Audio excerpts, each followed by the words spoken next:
aí, galera, tudo bem? Tudo bem, Chapolin? Tudo bom, Bia? Joia! Essas edições aqui de janeiro serão especiais. Conexão Jovem de férias, né? A galera de férias com a gente de férias com eles. Ou não, tem uma galera trabalhando, você tá trabalhando junto com a gente, tá aí em atividade. Mas o importante é que o ano já começou e a gente tá com vários planos aí, né, Chapolin? Com certeza, Bia, muito bacana. E a gente está aqui em Guarulhos, na cidade de Guarulhos, no terminal internacional aqui nesse aeroporto. Super bacana, muita gente, como vocês podem ver, passeando aí, já embarcando.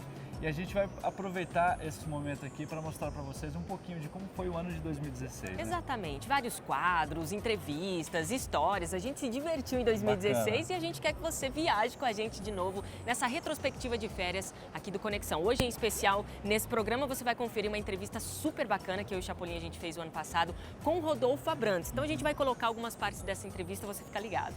Olha, uma coisa muito bacana também foi a Kathleen Brito, uma aquisição fantástica para o nosso programa. Ela sempre trouxe matérias especiais para a gente aqui no programa Conexão e uma delas foi com a jovem Michele, uma jovem com muita força de vontade e superação para mudar o seu estilo de vida. Olha só, Rádio VT. Mais de 50% dos brasileiros estão acima do peso.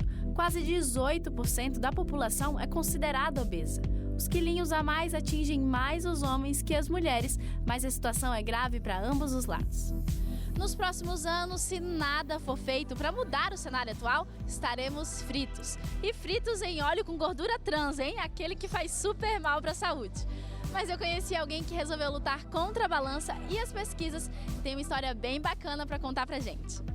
Desde que eu estava na barriga da minha mãe, eu já era gordinha. Eu já nasci gordinha e fiquei gordinha por um bom tempo na vida. Quando eu era criança, eu demorei um tempo para andar, porque eu era muito gordinha e eu não conseguia ficar em pé. Eu queria dançar balé e eu não podia, porque eu era gordinha e meu pé não aguentava o peso do meu corpo. Sei que eu sofri muito por isso, chorava muito, escondia dos meus pais e tudo. Passou a infância, a adolescência, na juventude, aos 27 anos, aconteceu algo que a fez acordar para os perigos da obesidade. Minha avó materna, que faleceu faz 3 anos e meio, ela descobriu que ela tinha colesterol no começo do mês e no final do mês ela morreu de parada cardíaca por conta disso.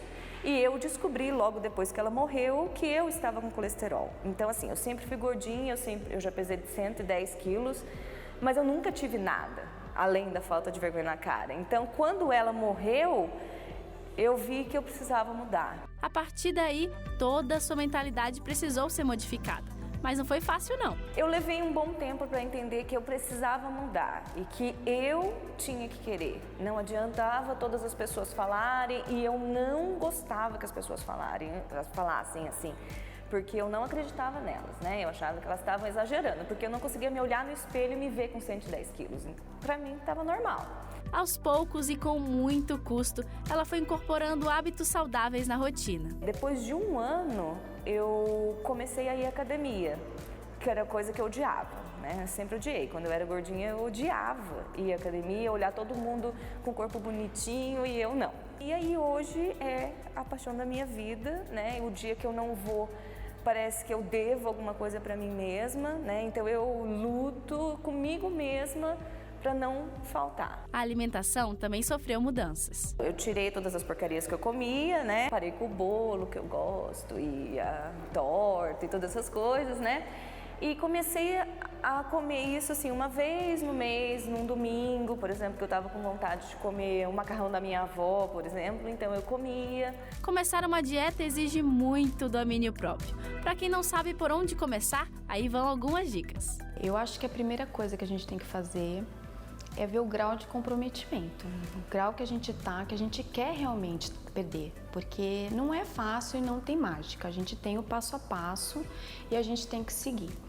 Uma das coisas é a gente estar indo no médico, fazendo uma avaliação, não adianta a gente estar vendo uma dieta e não sabendo se a gente tem uma gastrite, se a gente tem alguma coisa, alguma doença ou alguma patologia que possa interferir nessa alimentação. E outra coisa, a gente está tomando cuidado com as dietas de revistas, de moda. Quando a gente não procura um profissional adequado, a gente pode estar correndo um risco grande. Para Michele, o que mais colaborava com os quilinhos extras era usar a comida como fuga. Um dos motivos de eu sempre comer muito é quando eu fico muito triste ou muito feliz.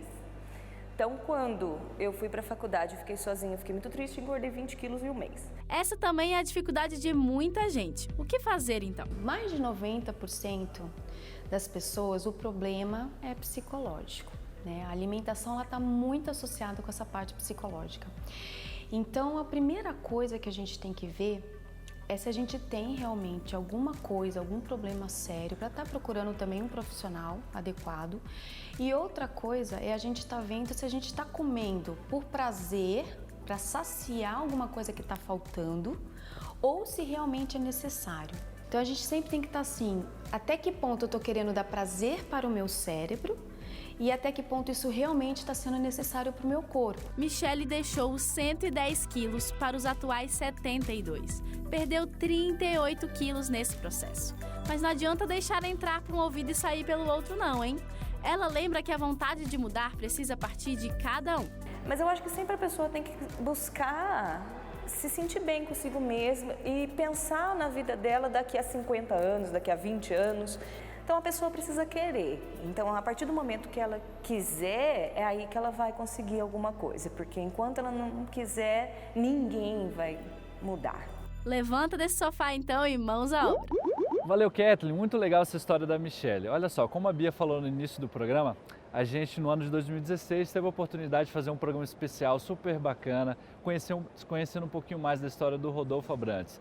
Foi um programa super especial que a gente dividiu em 3 partes e vocês vão conferir agora a primeira parte dessa entrevista com o Rodolfo Abrantes. Roda o VT.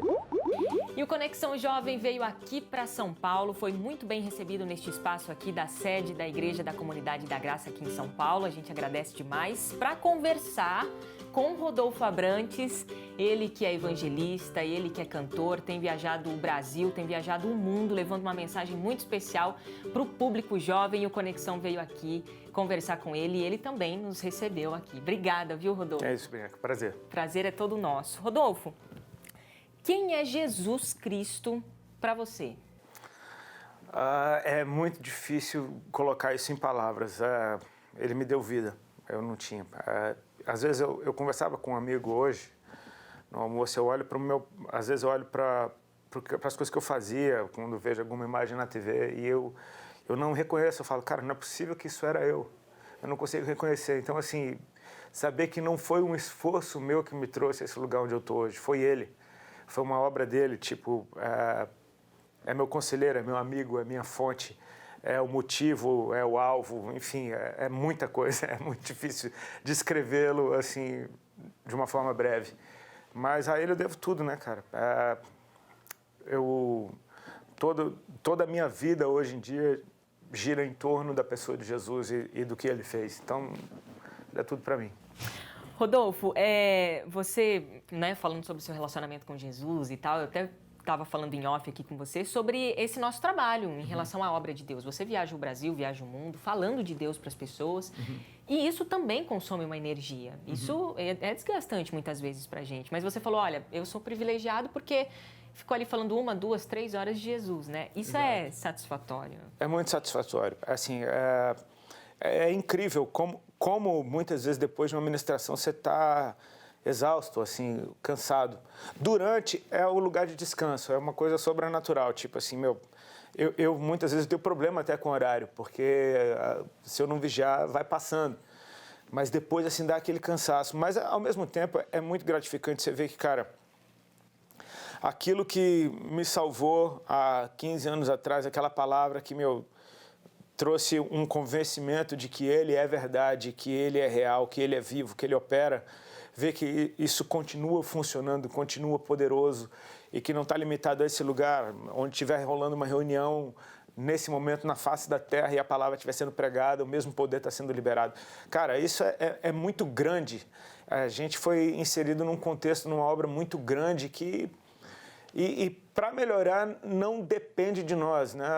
Ele só quer que a gente se coloque na posição e ele vai operar. E estar num ambiente onde Deus está operando, isso para mim cara, eu acho que não teria vida melhor, não.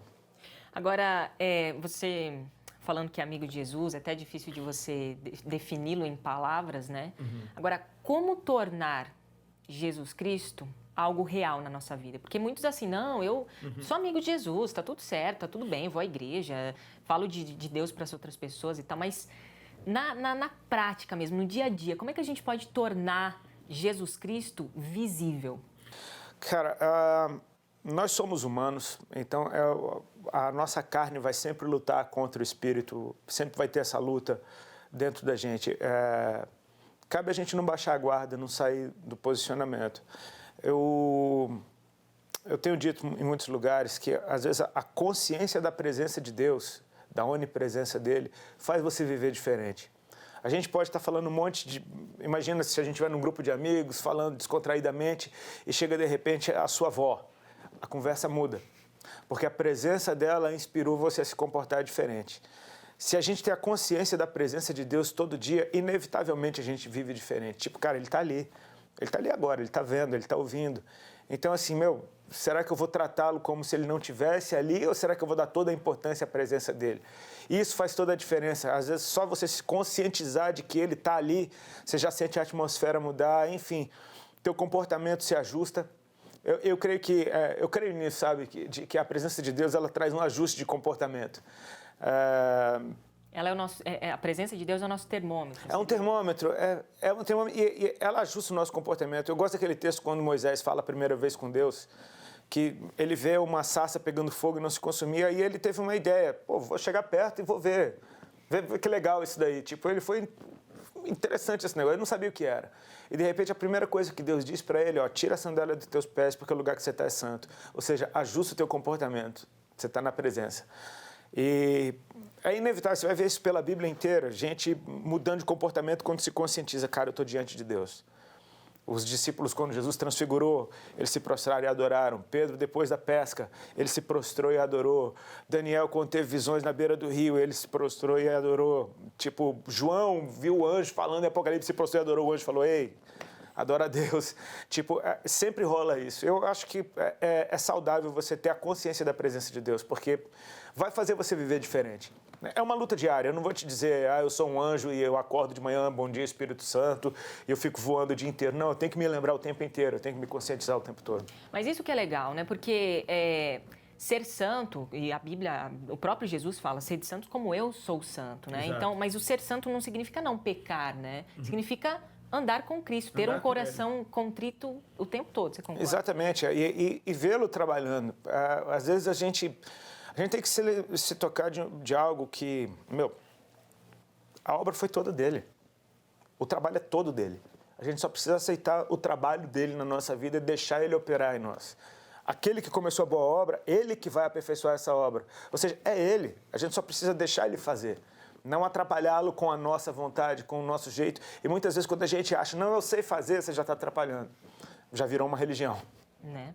Agora, tem um pessoal, não vou generalizar porque não são todos, enfim, a gente não está aqui para isso também, mas hoje tá mesclado aí com a questão de tradicionalismo, até religiosidade, com espiritualidade, está tudo dentro ali, o tal do mercado gospel. Hoje, a figura de Jesus Cristo, ela é vendida assim. Então é legal usar uma camiseta de Jesus, o que não tem problema, mas tem pessoas assim que não têm um relacionamento real com ele, mas curte isso e tal. Hoje ser cristão virou até um pouco de status, né? O que a gente pode falar um pouco sobre isso, assim, dos evangelistas de palco, que na verdade estão ali, muitas vezes, não para falar de Cristo, mas não para viver o Cristo ou para experimentar o Cristo e acaba criando uma legião de fãs? Cara, infelizmente é algo do nosso tempo. A gente nasceu no Evangelho e isso já... Eu aceitei Jesus tem 15 anos. Isso já existia quando eu aceitei Jesus. Então, eu preciso vigiar o tempo inteiro para não me corromper em algo que já existe e já está dentro de cada um de nós. O ser humano é assim, ele tem a tendência de tirar proveito de alguma coisa, ainda mais nós brasileiros que temos essa cultura, infelizmente, de muitas vezes se dar bem. Então, é uma luta diária dentro da gente. Eu, quando confronto isso, eu confronto dentro de mim. Porque eu já fui um cara de palco, eu vim do palco, e o menor traço de que eu estou voltando a ser o que eu era, isso me causa um extremo desconforto.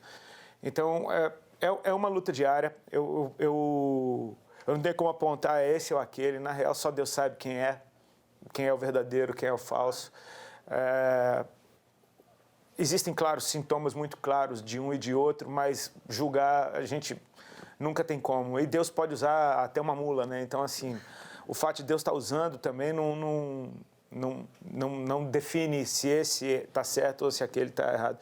Enfim, é algo que é uma luta diária. Eu costumo, cara, meditar naquele texto da última ceia, quando Jesus, estão todos sentados à mesa e Jesus diz, um de vocês vai me trair.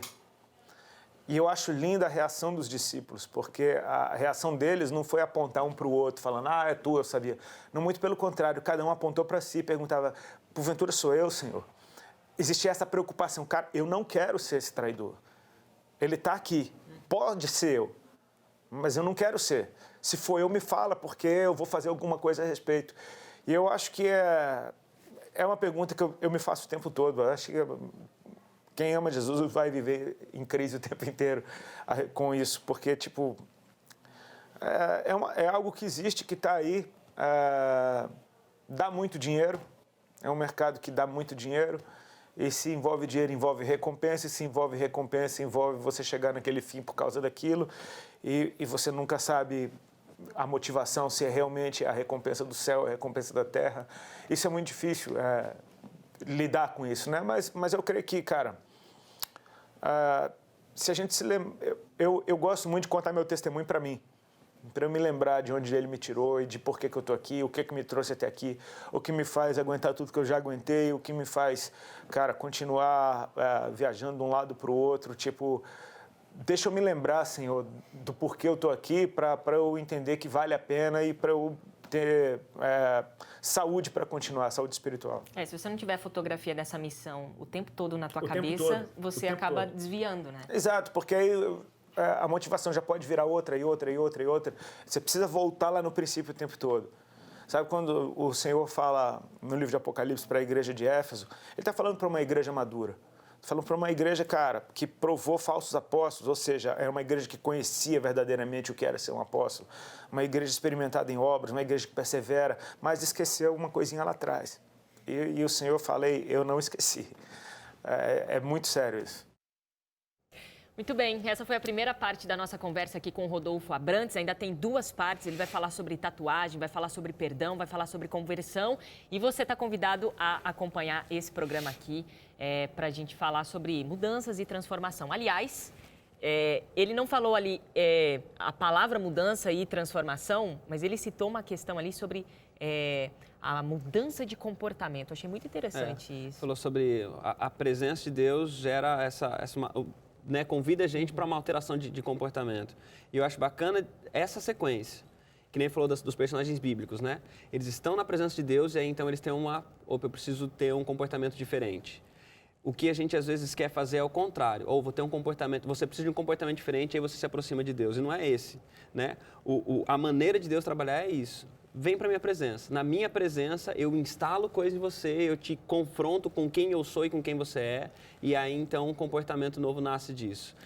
Inverter a ordem é não apenas ilusão da parte da gente, como é invalidar o maior efeito que tem a presença de Deus, que é o efeito de transformação, de transformar a natureza de quem a gente é.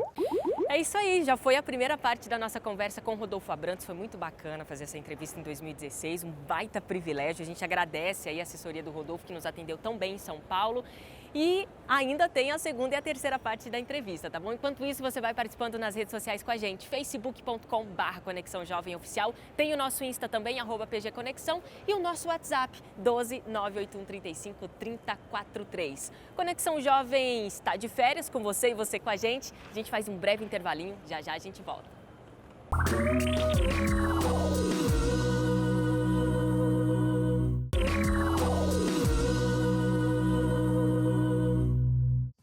De volta aqui com Conexão Jovem especial férias, né? Você está embarcando aqui com a gente, relembrando momentos super especiais que a gente teve em 2016.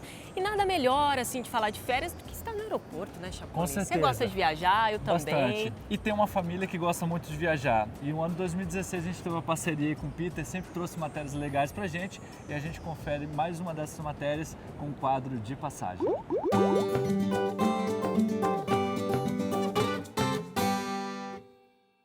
E aí, galera do Conexão, tudo bom com vocês? Está começando mais um De Passagem. Olha, mesmo debaixo de chuva e de frio, nós estamos aqui para falar de uma coisa que todo mundo gosta, que é viajar. Mas hoje a gente não vai falar de nenhum destino específico, nenhum lugar detalhado. Nós vamos falar de um formato de viagem. Vocês já ouviram falar em viagens em grupo? É quando você viaja com um monte de pessoas que você não conhece para um destino em comum? Olha, esse estilo de viagem é ideal para as pessoas que têm dificuldades em fazer viagens internacionais. Tem muita gente que não sabe falar inglês, espanhol, tem medo de viajar sozinho para uma cultura, para um lugar que tem uma cultura diferente, e para essas pessoas existem as viagens em grupo.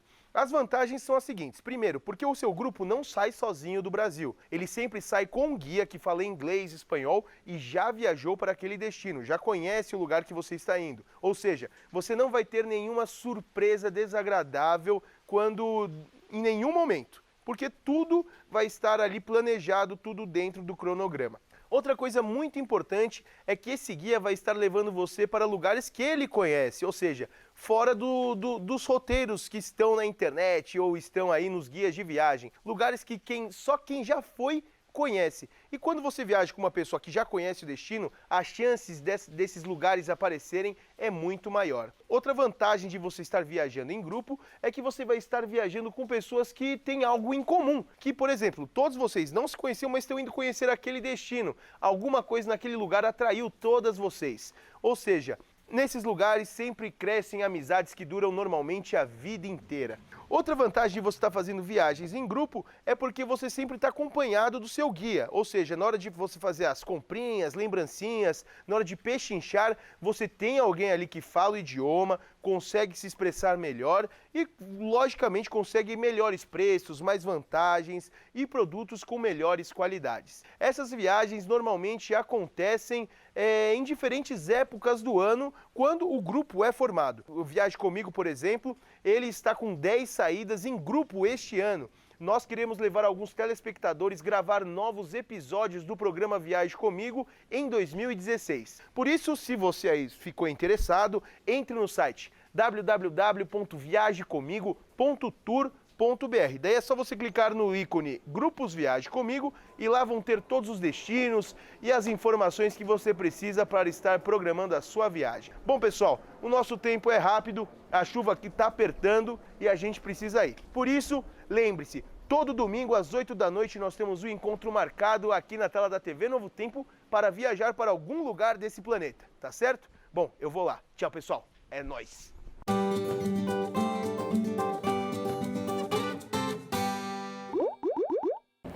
Muito bem, tá aí o De Passagem para você, que aliás ao longo de 2016 deu várias dicas de viagem pra gente, né, Chapa? Muita coisa bacana, Bia. E coisa legal também é a segunda parte com a entrevista com o Rodolfo Abrantes. Roda o VT. E o maior desafio do jovem cristão na atualidade? A gente sabe que a gente é bombardeado de informações e tudo mais. Nós estamos vivendo uma era pós-moderna e pós-digital. É um momento da história assim, muito interessante até da gente estudar e tal. Qual é o maior desafio hoje do jovem que quer seguir a Cristo, Rodolfo? Cara, permanecer nele. Eu creio que esse é o maior... Eu acho que esse sempre foi o desafio de todo e qualquer cristão. Permanecer em Jesus. Enquanto você permanecer nele, os frutos vão vir. Isso é... A gente pode achar que esse tempo está extremamente difícil, porque tudo que existe hoje sempre existiu, só que num nível muito mais intenso, eu creio, por conta da propaganda, da informação, de como o mundo está globalizado. É meio injusta essa briga, porque os jovens são bombardeados o tempo inteiro com muita informação. Eles estão conectados o tempo inteiro. Eles não, cara, pode tirar tudo do cara, não tira o telefone dele, que senão ele enlouquece. E a gente vê isso. Eu tenho ouvido algumas mensagens. Nesse final de ano eu estive nos Estados Unidos, uma conferência lá. E eu vi muita gente pregando sobre isso. A gente está vivendo tempos em que as trevas estão cada vez mais densas, cada vez mais trevosas. Mas, ao mesmo tempo, a gente está vivendo um tempo de graça como nunca a gente viu na face da terra. E o que essas mensagens estavam dizendo, em suma, é o seguinte: vai ficar pior e vai ficar melhor, ao mesmo tempo. Para quem estiver em Cristo, vai ter mais graça para suportar esse tempo. E assim, eu creio que, cara, Jesus orou, ele falou: Pai, eu não oro para que o Senhor os tire do mundo, mas para que o Senhor os livre do mal. Eles não são mais do mundo, eles são meus. E entender essa nova natureza. Nós não somos mais do mundo, mas ainda estamos aqui. Então, ter a habilidade de andar nesse mundo sem se contaminar com ele, eu acho que esse é o maior desafio. Uau, isso aí. O que é perdão para você, Rodolfo? Cara, é lembrar sem sofrer. Eu acho que quando você consegue... quando a gente perdoa algo ou alguém, a gente não tem amnésia, não esquece o que aconteceu. Mas eu acho que quando você consegue lembrar do que aconteceu e já não dói mais, é porque perdoou. Foi algo que você sentiu, por exemplo, no momento que você foi para Deus, assim, você se sentiu perdoado? Como foi isso? Cara, o amor dele é tão grande, é uma graça tão escandalosa que eu creio que para todo mundo demora um pouquinho até a gente ter consciência. Cara, ele me ama, ele me perdoa mesmo. Eu acho que isso é natural. Assim, ninguém já chega de cara... ele me ama, eu fui perdoado. A gente leva um tempo para experimentar na prática que ele perdoou, que ele aceitou e que ele nos transformou, né? É muito grande esse amor. Assim, hoje eu percebo, cara, ele só pode me amar. Só pode ser verdade isso, porque eu vejo muita misericórdia, tudo que eu já fiz, e não sofrer as consequências de tudo de errado que eu fiz. Isso é muita misericórdia da parte de Deus, sabe? Eu podia estar morto, cara, e estou vivo. Então isso só me mostra que o perdão dele é real, que existe, que funciona. Às vezes você fica assim, nossa, olha onde eu estava, o percurso que eu tive, o desvio de rota que Deus fez na minha vida. Eu quem sabe, influenciava jovens para outra coisa. Hoje eu estou influenciando jovens para outra coisa, né? Ou seja, são dois caminhos extremamente diferentes. E aí você fala, uau, Deus realmente... Foi uma coisa que você citou aqui no começo da nossa conversa. Deus, ele usa quem ele quiser. Né? Eu acho que isso... Como que é essa sua reflexão diária, assim, em relação a essa obra de Deus na tua vida? Eu não entro muito nas piras do que eu fazia, de tipo de ficar me culpando. Eu entendo que, cara, arrependimento, para mim, é você deixar de fazer o que você fazia e passar a fazer uma coisa nova. Não é ficar se remoendo. Muita gente entende que arrependimento é ficar remoendo. Não, eu não fico remoendo. Eu olho para o meu passado, claro, eu não louvo as coisas que eu fazia, mas não fui eu que inventei a má influência, não fui eu que inventei o palavrão, não fui eu que inventei a irreverência. Eu nasci nesse contexto, eu simplesmente era um produto desse sistema, como eu, tinham vários. Agora, um cara como esse hoje está pregando o evangelho, isso para mim é surpreendente. Eu olho para essa obra na minha vida e falo, uau, Jesus. Às vezes me belisca para eu acreditar que está acontecendo mesmo, sabe? Que legal. E assim, não tem como se arrepender ou se culpar, porque essa sua história te trouxe até aqui, né? Exato, exato. Não foi a vontade de Deus, mas a partir do momento que eu topei experimentar a vontade dele na minha vida, tudo mudou, então... Rodolfo, eu vou tomar a liberdade aqui de citar uma palestra sua que deu muita repercussão na internet. Eu assisti um trecho dessa entrevista, que foi de 20... Essa entrevista não, perdão, foi uma pregação que você fez em uma igreja. Teve 20 minutos e depois eu assisti ela toda, tinha mais de 1 hora. E eu achei muito legal e nesses 20 minutos você falou da tatuagem. Como que é isso, né? Tem muita gente que te critica e tal, tem gente de igreja que fala assim, não traz o Rodolfo aqui por conta disso e tal. Como que você lida com as tatuagens? Eu vou aonde me convidam, né? Então, quem não me convida, eu não sei, eu não tenho notícia do porquê não me convidaram. Mas, assim, eu vou onde me convidam. E tem... Cara, eu sirvo a todas as denominações. Tipo, no mesmo fim de semana eu posso estar no Congresso da Assembleia de Deus, num da Batista e num da Presbiteriana, e eu prego a mesma mensagem nos três. Enfim, Deus está operando nesse negócio das pessoas prestarem mais atenção no fruto, muito mais atenção na mensagem do que no carteiro que está trazendo a mensagem. Eu acho que isso está sendo bem notório. Eu tinha essas marcas quando eu vim para Cristo. E eu, assim, eu já fui bem radical, porque eu creio que quando a gente chega com tanto nojo do pecado e, tipo assim, tão maravilhado com a vida nova que a gente quebra tudo dentro de casa e essa roupa é do diabo e toca fogo, enfim.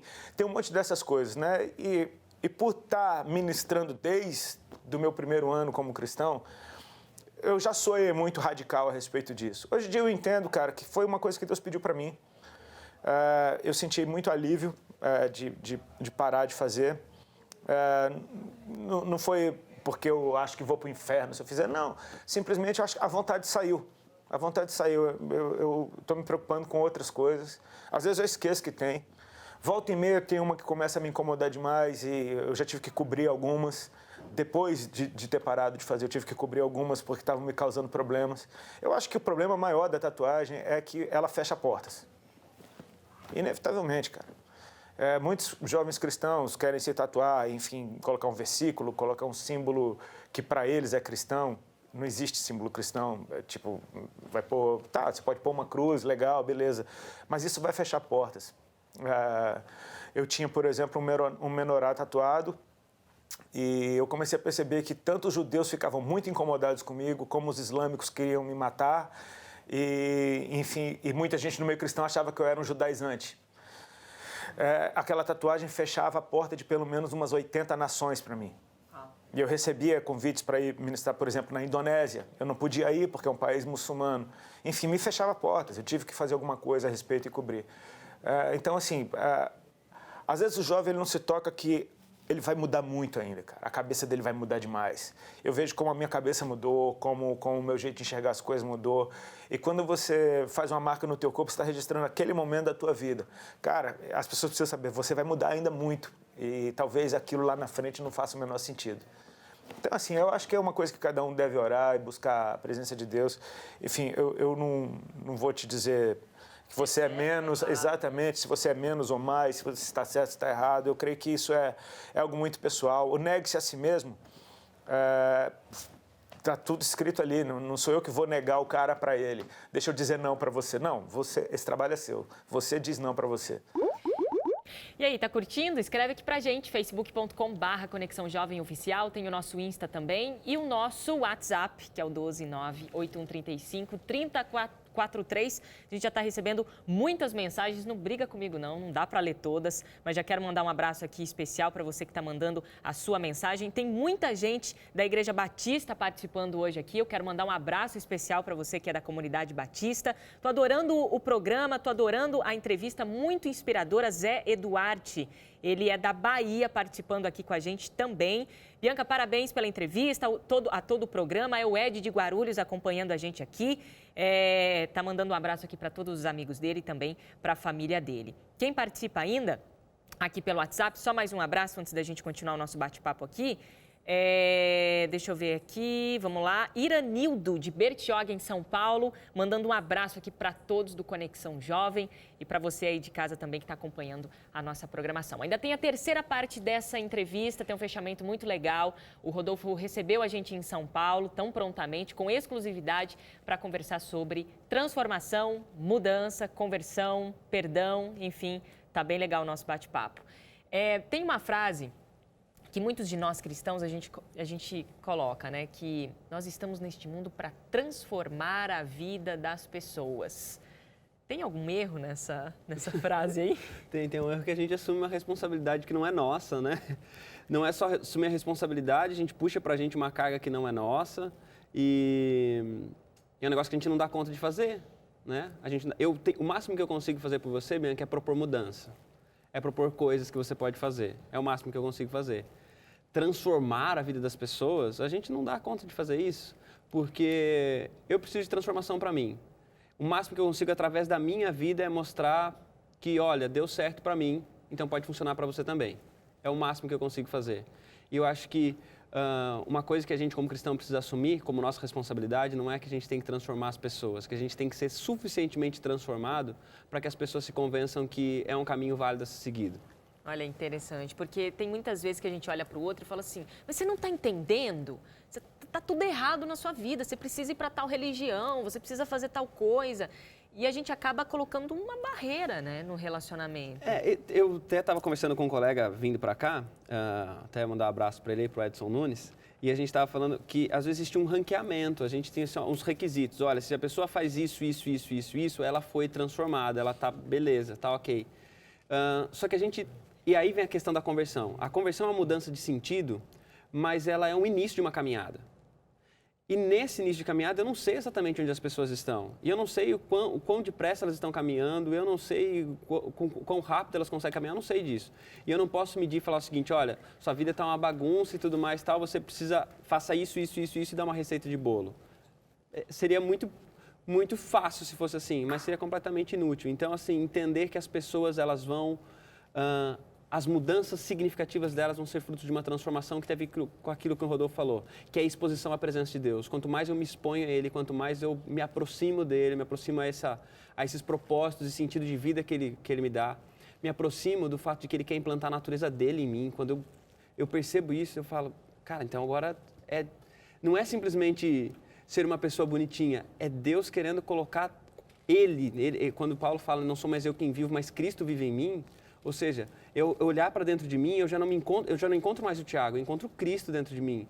E isso é transformação. Isso que é transformação e é isso que gera mudança válida. E é um negócio assim também que não acontece do dia para a noite, é que nem você falou, é uma caminhada. Sim. Não, fui transformado, ponto. Tá tudo bem na minha vida. Até porque se eu começo a pensar que essa transformação é Deus me chamando para viver a imagem e semelhança dele, como Paulo fala, né, refletir a glória dele, quando eu penso que é isso o chamado de Deus para mim, essa transformação não tem fim.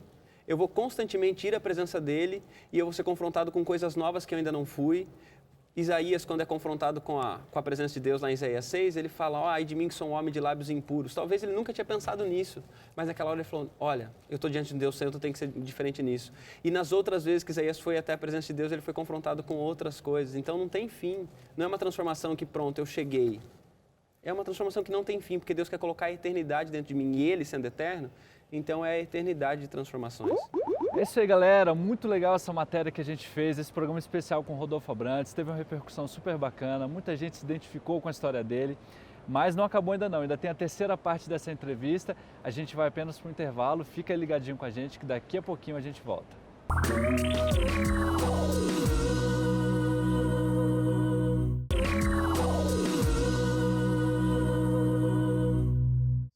De volta aqui com Conexão Jovem especial de férias, né, Chapolin? Para você que gosta de viajar, eu também, pessoal de casa, a gente está aqui no Aeroporto Internacional de Guarulhos.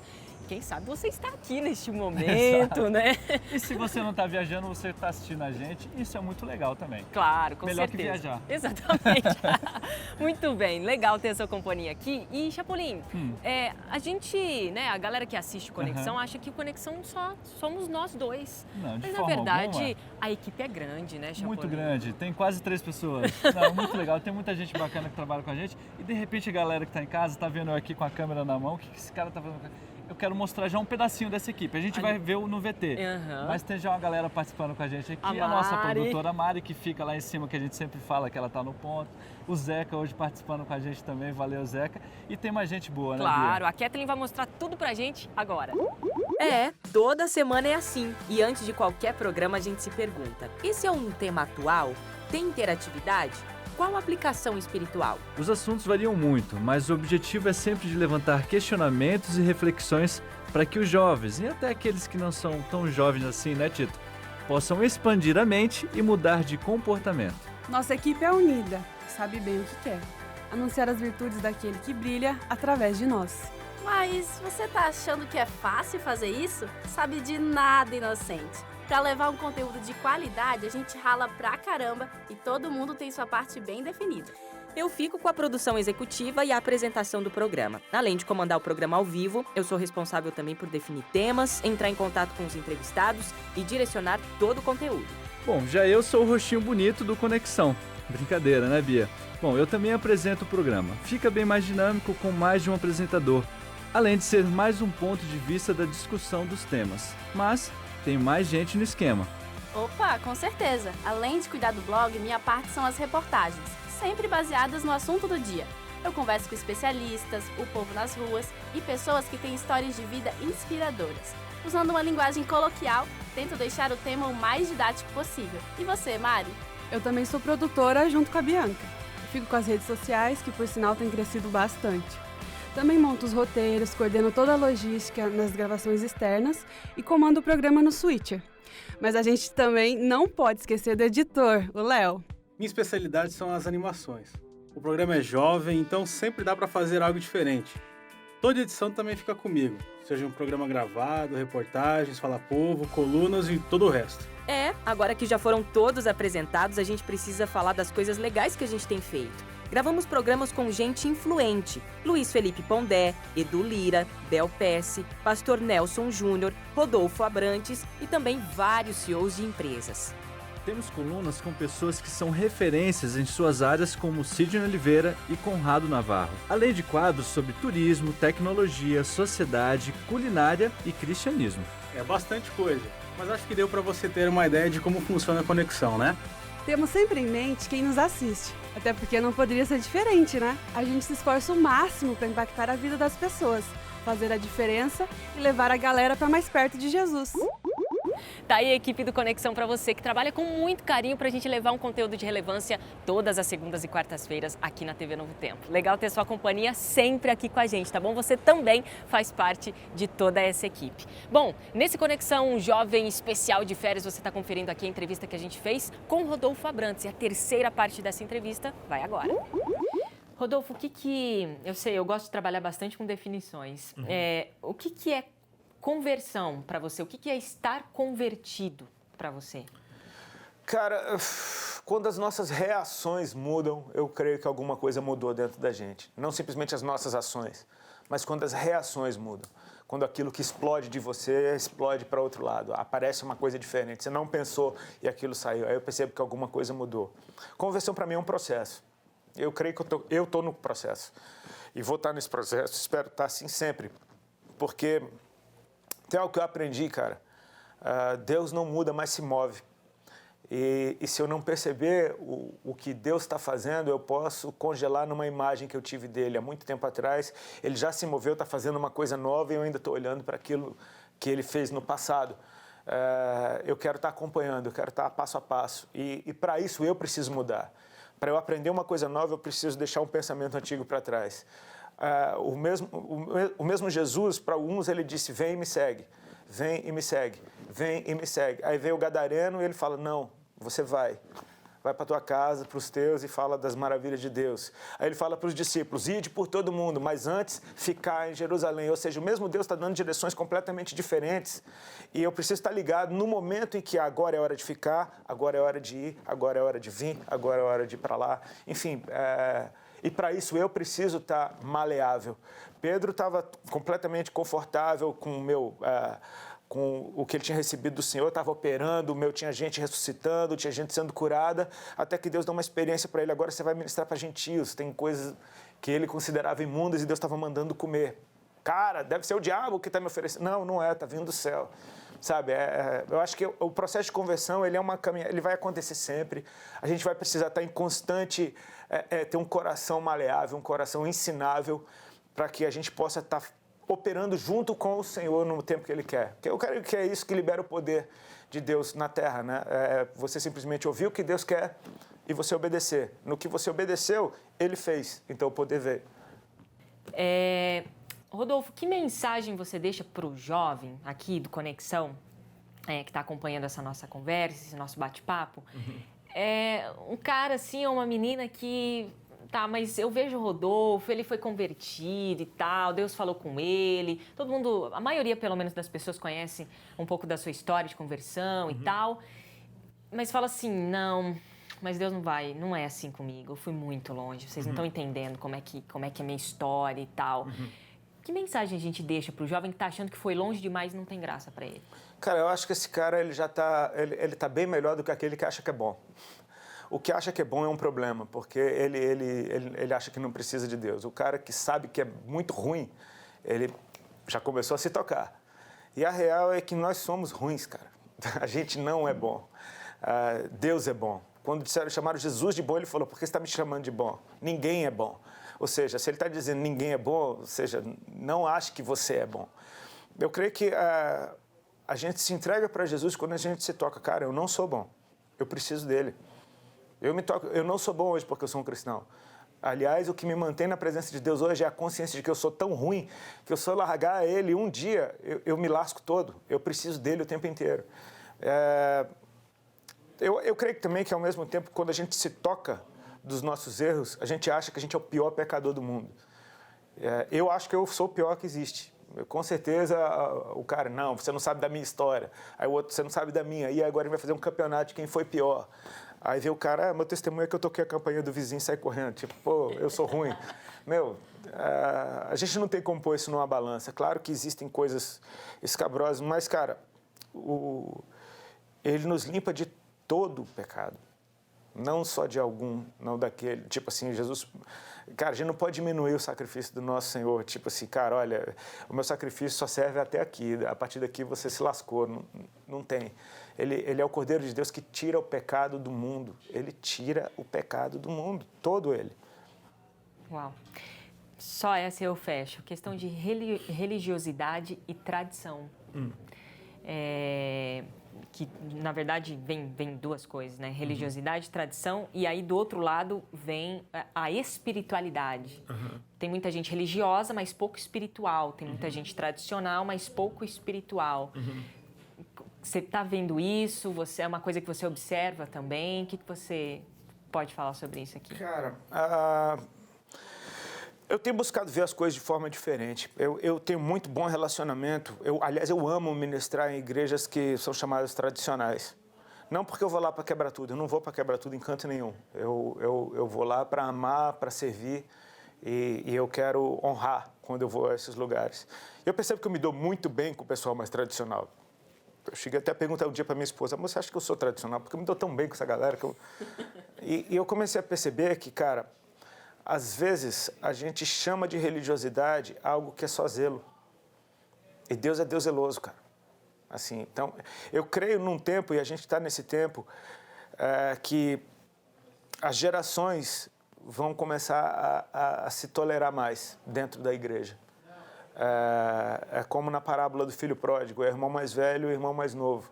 O mais velho representava os religiosos, o mais novo representava os pecadores que se converteram. E aquela parábola termina com Jesus do lado de fora, com o pai do lado de fora tentando convencer o mais velho a entrar. Tipo, o mais velho, ele fez tudo certo a vida toda. Ele não entendia esse novo mover de Deus. O pai passar por cima daquilo que era justo por amor. O pai atropelou o julgamento que aquele cara merecia para amá-lo. E Deus está fazendo isso, sabe? Às vezes, a gente tem muito que aprender com o pessoal mais tradicional. E o pessoal mais tradicional tem muito que aprender com o pessoal que acabou de chegar, a respeito da misericórdia e da graça. Então, eu creio que quando essas gerações estiverem andando juntas, aí a gente vai ver o pai realmente feliz, porque a festa, na parábola do filho pródigo, mais uma vez, a festa é do pai, não é do filho. Ele fez uma festa para ele, por causa do filho que voltou. E o filho mais velho está do lado de fora, ele sai da festa para buscar o cara do lado de fora. Ou seja, essa festa vai estar completa quando os dois estiverem dentro. É uma questão de alegrar o coração de Deus, né? Então, assim, eu creio que a espiritualidade é a nossa nova natureza. Ele nos fez homens espirituais e enfim, é a nossa nova natureza. Eu não tenho como parar de depender de Deus, porque o meu espírito está vivo por causa dele. Então, eu preciso dele o tempo inteiro me mostrando o que fazer, ainda que eu saiba o que fazer. Ainda que eu já tenha lido a Bíblia várias vezes, eu leio a Bíblia como se eu nunca tivesse lido. Eu vou ler aquele mesmo texto do cego de Jericó e, tipo, falar, meu Deus, o que é que isso quer dizer? Fazer perguntas bobas para Deus, porque, cara, ele nunca responde uma bobeira para você. Ele responde algo rico e poderoso. E assim, você vai estar sempre vendo coisas novas, né? Eu creio que esse renovo te livra da religiosidade. A religiosidade parece que é um poço. A vida espiritual é como uma fonte. A água jorra o tempo inteiro. Muito bem. Rodolfo, a gente agradece aqui, obrigada, a equipe do Conexão fica muito feliz de poder estar conversando com você, de receber essa palavra que você deu aqui pra gente, pra nossa equipe, também pra galera de casa que está acompanhando a nossa conversa. Sucesso para você, Deus te abençoe, continue te usando, que você continue sendo essa pessoa humilde, essa pessoa especial, que a gente se encontre por aí. Deus te abençoe. Valeu, obrigado. Que legal. Obrigada, Rodolfo. Obrigada também à assessora do Rodolfo, a Elisa, que então prontamente mediou essa conversa aí com a gente. Um beijo especial para a Comunidade da Graça em São Paulo.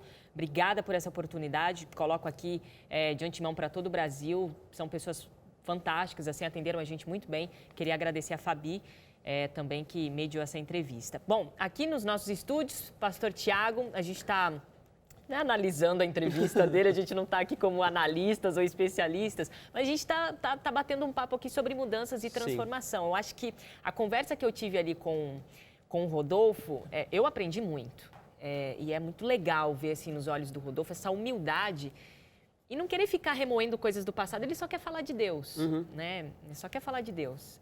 E eu saí dali mais leve, eu falei assim, eu também quero fazer isso, eu quero só falar de Deus, assim, sabe? E não começar a serrar a cabeça das pessoas para tentar colocar algo dentro. Eu saí mais leve. E foi o que a gente está tentando mostrar aqui, né, pastor? Quando você ouve no discurso dele, ele em outros momentos que já o ouvi também, essa coisa de falar, que nem falando, de falar sobre Deus e simplesmente sobre isso, não ficar necessariamente falando, que eu fiz isso, eu fiz aquilo e tudo mais, é porque nessa coisa da transformação, nessa implantação dessa nova natureza, em que a gente reconhece pequeno e percebe que um Deus grande quer habitar dentro da gente, a gente percebe que Ele é muito mais interessante do que a gente, a graça dele é mais interessante do que o meu pecado, a maneira dele lidar comigo é mais interessante do que a minha maneira de lidar com as pessoas, Deus é muito mais interessante do que eu, então por que eu vou ficar falando de mim, se Ele é muito mais interessante, né? Muito legal, com certeza, essa entrevista com o Rodolfo Abrantes foi um momento marcante do programa Conexão. Quem conhece a história dele antes da sua conversão e quem viu um pouquinho, conheceu um pouquinho da história dele, pôde ver a transformação que Deus fez na vida do Rodolfo. E se ele transformou a vida do Rodolfo, um cara que talvez muita gente nem acreditasse mais, com certeza ele pode transformar a sua vida também. E a gente agora vai conhecer um pouquinho mais, um vídeo que sempre, todo o programa, você pode acompanhar com a gente, esse pastor carismático, esse cara super bacana, pastor Marcelo Rezende, sempre com mensagens especiais pra gente. Roda o VT. Tudo bom, pessoal? Mais uma vez juntos aqui no Conexão Jovem, para conversar no finalzinho aqui de mais um programa sobre o assunto que foi apresentado pra gente hoje.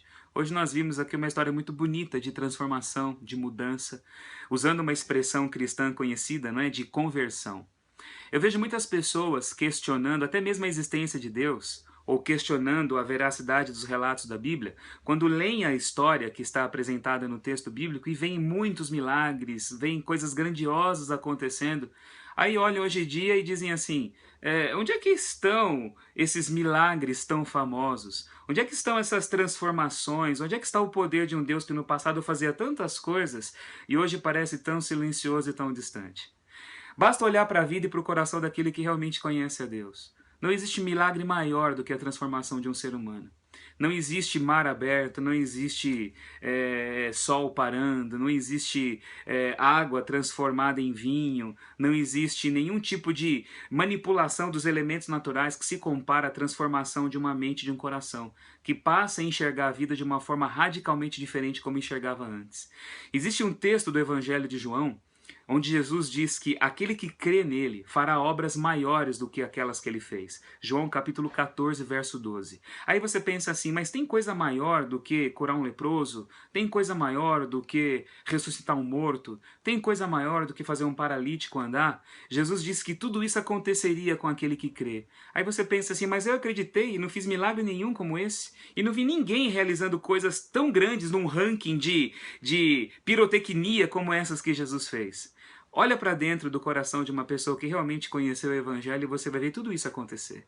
Você vai ver na vida daquele que creu, que conheceu a Jesus, todas as lepras sendo purificadas. Você vai ver na vida daquele que creu e conheceu a Jesus, todas as paralisias sendo curadas e essa pessoa se levantando para encarar a vida e andar na vida e andar agora para uma realidade totalmente diferente. Você vai ver uma série de ressurreições acontecendo no coração de uma pessoa que experimentou a vida nova agora. Uma perspectiva completamente diferente de vida. É muito difícil você imaginar todo um cenário do lado de fora seu sendo transformado para que você seja feliz. E geralmente é isso que as pessoas buscam, isso que as pessoas querem. Mas o milagre maior é tudo ficar do jeito como sempre foi. mas você enxergar a vida nova naquilo que ainda continua sendo o mesmo. Isso acontece aqui dentro, ó, da mente e do coração. E só o poder de Cristo pode fazer isso. Você é o Evangelho. E é no seu coração, na sua vida, que essas histórias do Evangelho devem adquirir um novo sabor e deve acontecer novamente dentro de você. Esse é o grande milagre. Essa é a prova de que Deus está atuando.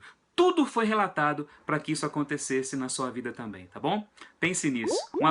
Valeu, pastor Marcelo, que aliás em 2016 ficou com a gente aí o ano inteiro, trazendo mensagens especiais e a gente fica muito feliz com a parceria dele, né? Com certeza, é um cara super bacana, inspirado e com certeza as mensagens dele transformaram sua vida também. Exatamente. A gente finaliza esse Conexão Jovem de Férias, contando com você também no próximo programa. Aliás, 2016 passou, mas 2017 está apenas começando, né, Apenas Chapolin? começando, você está revendo um pouquinho do que aconteceu em 2016, mas daqui a pouquinho tem coisa nova, 2017 chegando por aí, Bia. Exatamente. A gente espera no próximo programa. Valeu! Valeu!